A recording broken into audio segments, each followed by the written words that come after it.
Hi மக்களே, welcome to Priya tax. இன்னைக்கு நம்ம வீடியோவில் எதை பற்றி பேச போகிறோம்னா, இருமலை சரி செய்யறதுக்கு இயற்கையான வழிகள் மற்றும் உணவுகளை பற்றி தாங்க பேச போகிறோம். நம்ம வாழ்க்கையில் ஒரு கட்டத்தில் இருமல் வராதவங்க யாருமே இல்லைங்க. சின்ன குழந்தைங்களாக இருந்தாலும் பெரியவங்களாக இருந்தாலும் குளிர், தூசி, அலர்ஜி அப்படி இல்லைன்னா வைரஸ் காரணமாக எதுவாக இருந்தாலுமே இருமல் வந்து நம்ம வாட்டி வதைக்கும். ஆனால் இதை மருந்து இல்லாமல் வீட்டிலேயே சில இயற்கை வழிகளால் சரி செய்ய முடியும். அதுதான் இன்னைக்கு நம்ம வீடியோவில் முக்கியமாக தெரிஞ்சுக்க போகிறோம். அதுக்கு முன்னாடி பிரியா டாக்ஸ் சேனலை சப்ஸ்கிரைப் பண்ணாதவங்க சப்ஸ்கிரைப் பண்ணிக்கோங்க. மறக்காம பக்கத்தில் இருக்க பெல் ஐக்கானை ப்ரெஸ் பண்ணிக்கோங்க. வாங்க வீடியோக்குள்ள போகலாம். இந்த இருமல் வருவதற்கான காரணங்கள் என்னென்ன தெரியுமா? குளிர் அப்படி இல்லைன்னா காய்ச்சல் காரணமாக இருமல் வரும். அலர்ஜி, ஒரு சிலருக்கு தூசி, புகை, பூக்களோட வாசனை அப்படி இல்லைன்னா மளிகைத்தூள், இந்த காரணமாக இருமல் வந்துட்டு இருக்கும். தொண்டையில தொற்று இருக்கும், அதாவது த்ரோட் இன்ஃபெக்ஷன் காரணமாக ஒரு சிலருக்கு இருமல் வரும். புகை பிடிக்கிறது, சளி அடைதல், காலநிலை மாற்றம், இதன் காரணமாக பலருக்கும் இருமல் வந்துட்டு இருக்குங்க. இப்போ நம்ம காரணங்களை பார்த்தோம். அடுத்தது இதை எப்படி சரி செய்யறோம், இதோட இயற்கை மருந்துகள் என்னென்னன்றதை பத்தி தெரிஞ்சுக்க போறோம். இயற்கையிலேயே வீட்டு மருத்துவத்தின் மூலம் நம்ம இந்த இருமலை ஈஸியா போக்கலாங்க. தேன் மற்றும் எலுமிச்சை இது ரெண்டத்தையும் சேர்த்து சாப்பிட்றதால இருமலை போக்க முடியும். ஒரு டீஸ்பூன் தேனோட கொஞ்சமா எலுமிச்சை சாறு சேர்த்து காலை மற்றும் மாலையில சாப்பிட்டோம் அப்படின்னா தொண்டை எரிச்சல் குறையும், இருமலும் தனியும். துளசி கஷாயம், துளசி இலைகள், இஞ்சி, மிளகு, சின்ன அளவு வெல்லம் சேர்த்து தண்ணீர்ல கொதிக்க விட்டு குடிக்கலாம். இது நோய் எதிர்ப்பு சக்தியை உயர்த்தும், இதனால இருமலும் குறையும்.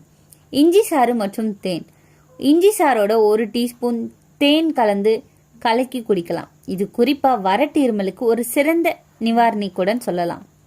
அடுத்தது மஞ்சப்பால், நைட்டு தூங்குறதுக்கு முன்னாடி வெந்நீர்ல கொஞ்சமா மஞ்சள் சேர்த்து குடிக்கலாம். தொண்டை சுத்தம் செஞ்சு இருமலை குறைக்குது.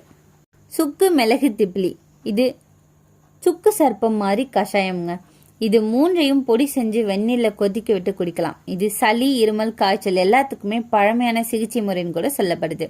அடுத்தது ஆம்லா, அதாவது நெல்லிக்காய். நெல்லிக்காயில வைட்டமின் சி அதிகம் இருக்கு. நோய் எதிர்ப்பு சக்தியை உயர்த்தி இருமல், சளியை குறைக்குது. மூலிகை நீராவி, துளசி, வேப்பிலை, சுக்கு, மஞ்சள் சேர்த்த நீராவியை நம்ம பயன்படுத்தலாம். இதன் காரணமா மூச்சு குழாயில அடைப்பி நீங்கி இருமலை குறைக்குங்க. இருமல் குறைக்க சில உணவுகள் இருக்கு, அது என்னென்னு சொல்றேன். நாள் முழுவதும் சூடான தண்ணீரை கொஞ்சம் அளவுல குடிக்கலாம். சத்து நிறைந்த சூப், அதாவது இஞ்சி பூண்டு சேர்த்த காய்கறி சூப்பை பயன்படுத்தலாம். நெல்லிக்காய், ஆரஞ்சு போன்ற விட்டமின் சி நிறைஞ்ச ஃப்ரூட்ஸை எடுத்துக்கலாம். மஞ்சள், இஞ்சி, துளசி, மிளகு இது எல்லாமே தினசரி உணவுல சேர்க்கிறது நல்லது.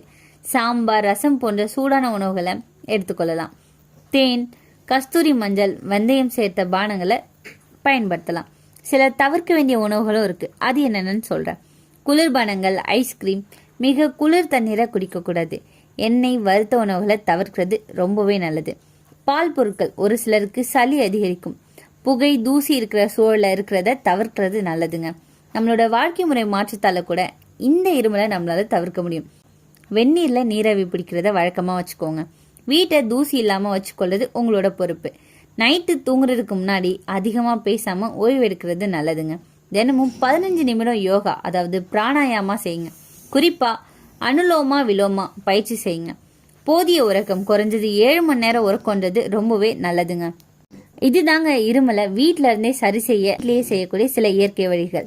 மருந்து இல்லாம நம்ம உணவு மற்றும் பழக்க வழக்கத்துல சிறிய மாற்றம் செஞ்சாலே ஆரோக்கியமா வாழ்க்கை வாழலாம்.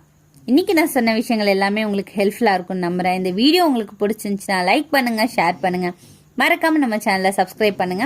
அடுத்த ஒரு அற்புதமான வீடியோல சந்திக்கிறேன்.